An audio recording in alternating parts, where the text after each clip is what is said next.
je vous remercie. En fait, il s'agissait d'une rencontre entre le comité régional de gestion des épidémies et les partenaires, les acteurs de la communication. En l'occurrence, les communicateurs traditionnels et les journalistes qui sont basés à Saint-Louis. C'est suite aux instructions du gouverneur de la région de Saint-Louis et dans un contexte également d'animation d'activités liées à l'événement du Dakar. Donc il s'agit de partager avec ces communicateurs traditionnels et ces journalistes-là le plan d'action de communication, de sensibilisation, en direction de l'ensemble des acteurs, en direction de l'ensemble des populations par rapport aux dispositions de prévention liées à la manifestation du Dakar, qui survient également dans un contexte où la région, sous l'impulsion du gouverneur, a pris vraiment toutes les dispositions au niveau médical, au niveau sanitaire, pour gérer donc toutes les informations liées au virus Ebola, puisque c'est devenu aujourd'hui une réalité.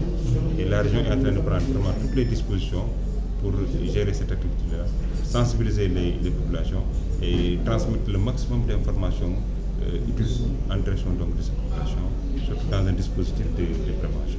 Donc c'est ça l'objet de cette rencontre que nous voulons avoir avec les journalistes et les communicateurs traditionnels, puisque nous savons tout au plus que ces partenaires jouent un rôle extrêmement important dans la conscientisation, dans la sensibilisation des populations également, en matière de santé, en matière de développement.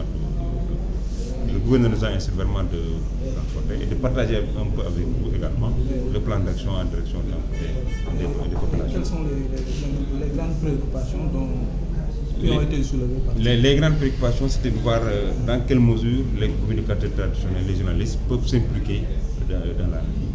De partager également le contenu du plan d'action à travers donc, les caravanes que le comité régional va mener, à travers également des émissions radio, des rencontres plaidoyer en direction des chefs religieux, puisqu'ils ont également un rôle extrêmement important à jouer en direction des populations, en direction des talibés, surtout dans le contexte, comme je le rappelle, de Dakar. Rencontre également les autres structures, les leaders communautaires, les Badjanougo, les responsables des structures sportives, les Kodeka ou Kodka. Donc l'ensemble des acteurs de la communauté qui pourraient vraiment appuyer la sensibilisation des populations dans ce cadre-là. Je pense que c'est extrêmement important.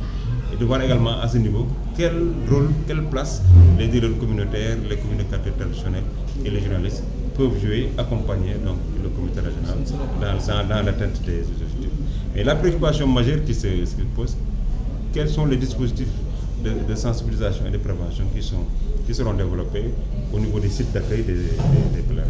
Quelles sont les stratégies d'information à mener au niveau des gares routières, au niveau des marchés, au niveau également de la gestion des abattages des animaux. Donc toutes ces questions-là, on les a passées en revue. On a partagé avec les leaders communautaires et les journalistes et les communicateurs traditionnels des stratégies, des activités qui seront menées en direction donc, de ces sites-là, que ce soit les gares routières. Donc hier, on a eu des rencontres avec les transporteurs.